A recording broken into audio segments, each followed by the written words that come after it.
Hi guys, it's Emily from Novel Novels and welcome to today's video. This is my January TBR. Now, you already would have seen my past and future readathon TBR, which is pretty much most of what I will be reading. So this one is going to be a bit of a shorter video, but I have set myself a massive goal in January. I think it's about 18 or 19 books again, but this is the big but. A lot of them are shorter this month and I've left a lot more room. Even though there's lots of books, they're a lot shorter and 2 of them are going to be read over 2 months. So I've really put the pressure off myself for January. I think for me, January is focused on the past and future readathon, and I'm going to be listening to some audiobooks possibly, and I'm going to be a bit more gentle on myself because December has been manic. It's been a brilliant reading month. You would have seen on my wrap-up, you'll see on my wrap-ups. But I want January to be a lot more gentle. I want to set myself a TBR that's a bit more realistic, and it gives me a lot more mood room because I've got my unread TBR down. I might even go to the library. So this is not going to include things like the library visits I hope to go back to, or books that I just feel like going for in January, because that's the whole point. I want to start the year reading books that suit me. So, like you will hear soon in when I do my channel plans, which will be the next video, I'm not going to be like doing things like, I'm not going to have a thriller every month. I'm not going to be doing things like that. I'm going to be a lot more gentle on myself because I just think it's now time to 2023, after a few crap years, let's take the pedal off the metal. I will go into more detail when I do show you my channel plans, but yeah, I'm going to do it. So, obviously, like I said, you would have seen my past and future readathon. Before I do the TBR jar, in fact, actually, I better get the TBR jar because I'm not organised. The joys of parenthood have meant that I've had a really hard morning with the little ones, so I'm going to do the TBR jar first. You would have already seen my TBR jar video that went live the day I filmed this. So, let's see, actually. Let's see what the TBR jar is going to pull for me on my first month. Okay. Oh, that one.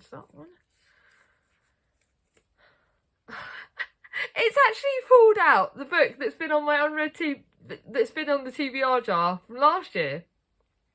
So it actually did pull me out something that I wanted to get to, and that's a non-fiction book, and it's called Blackbird.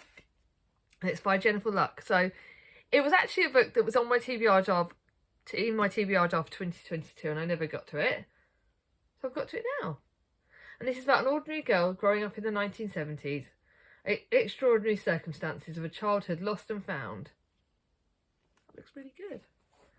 So, TBR jar's not been that bad this year, and that's starting off the year quite nicely with that TBR jar. I'm quite happy with that. It's only 400 pages, so it's not like a long book. It's a non-fiction book, and it will be a great one to start the year with. Sorry, still got a bit of this cold. So the next thing I will show you is my buddy reads. First one is a buddy read of a book that's on my series for 2023, and that's The Seven Sisters. This one is a Mahusive. Actually, I say Mahusive. Actually, no, that's the bits about the next book. So it's just over 600 pages. I will be reading it about 50 pages a day. So this will take about 2 weeks, nearly, just under 2 weeks. And this is another thing for 2023, is I'm not setting myself very many buddy reads. So this is the first in the Seven Sisters series. I'm buddy reading it with a lovely guy from Athena. And this is about Maya Delapese and her 5 sisters, and they gather together in the childhood home, the fabulous secluded castle situated on the shores of Lake Geneva, having told that their beloved adopted father, the elusive billionaire they call Parcel, has died. Each of them is handed a tantalising clue to their true heritage, a clue which takes Maya across the world to a crumbling mansion in Rio de Janeiro in Brazil. 80 years earlier, in the I can't ever say these words, in Rio, 1927, Isabella Bonifacio's father has aspirations for his daughters to marry into aristocracy, but Isabella longs for adventure and convinces him to allow her to accompany the family to a renowned architect on a trip to Paris. So this is historical fiction. It's the first of the Seven Sisters books, and it's one I'm really excited about. And then the next buddy read is a book that I've had for a while, and that is The Governess by Wendy Holden.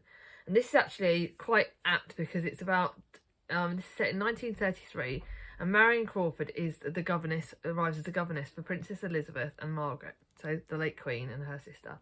Home becomes a succession of royal palaces, Buckingham, Balmoral, Sandringham and Windsor. But Crawford soon grows concerned at the girl's remoteness from real life. Determined to give her pupils a fun and normal childhood, she takes them on buses, swimming at public baths and Christmas shopping in Woolworths. And during her 17 years at the heart of the royal family, Crawford has ringside seat along the most seismic events of the 20th century. I'm really, really looking forward to this. This is one I can't actually wait for. I'm still trying to decide whether I read this at the start or read The Seven Sisters at the start. I really don't know.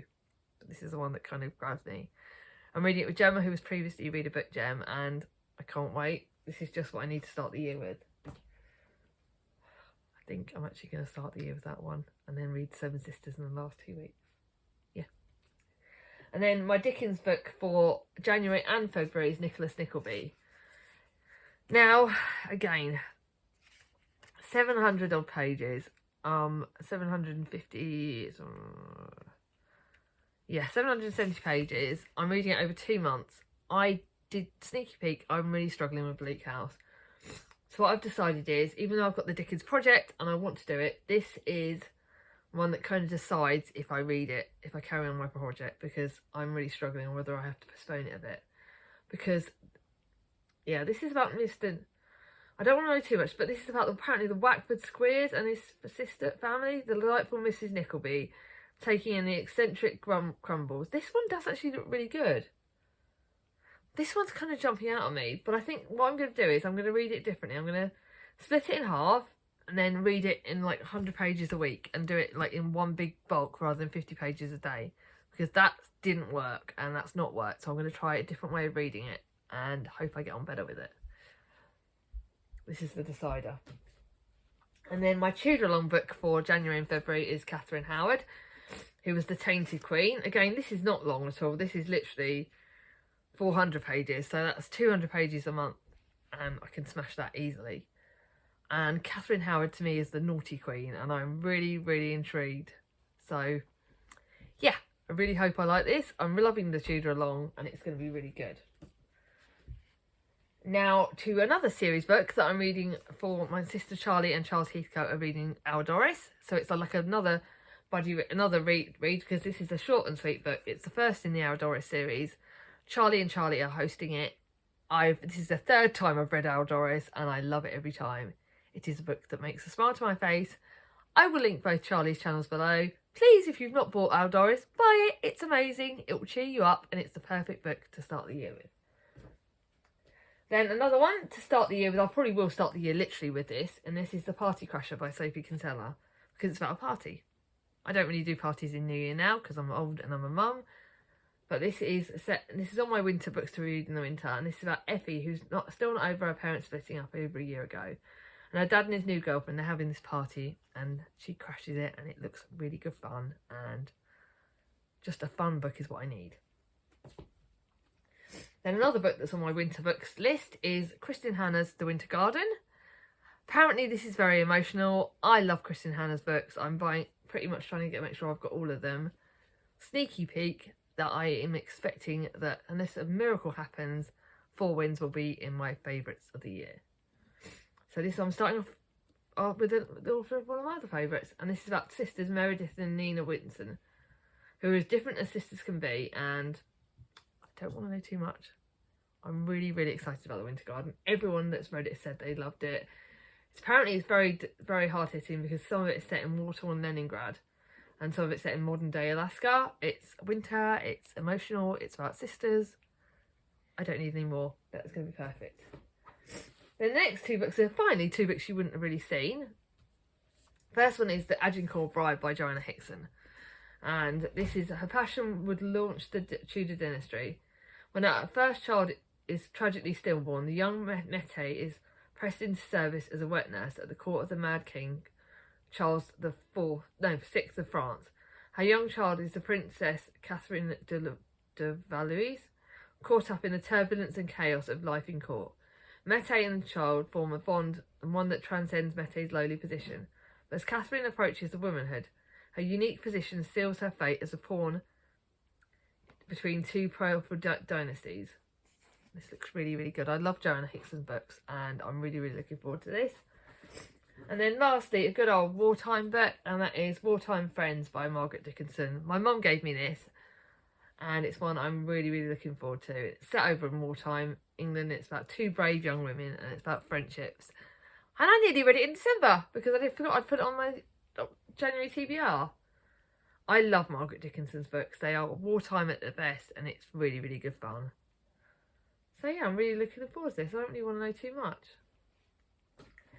I will probably, I think my goal is to possibly read maybe one more. I think if I get time, I'm looking at my shelves now, I may also read, that's the thing, I don't know what else I'm going to read. I could like set a massive TBR, but you know what, these books and the books that are on my past and future readathon are perfect. Would you like me to do a video in the middle of the month where I pick some other books for the TBR? Would you like me to do like an extra video about a reading rambles where I pick extra books once I've read these ones? Let me know down below.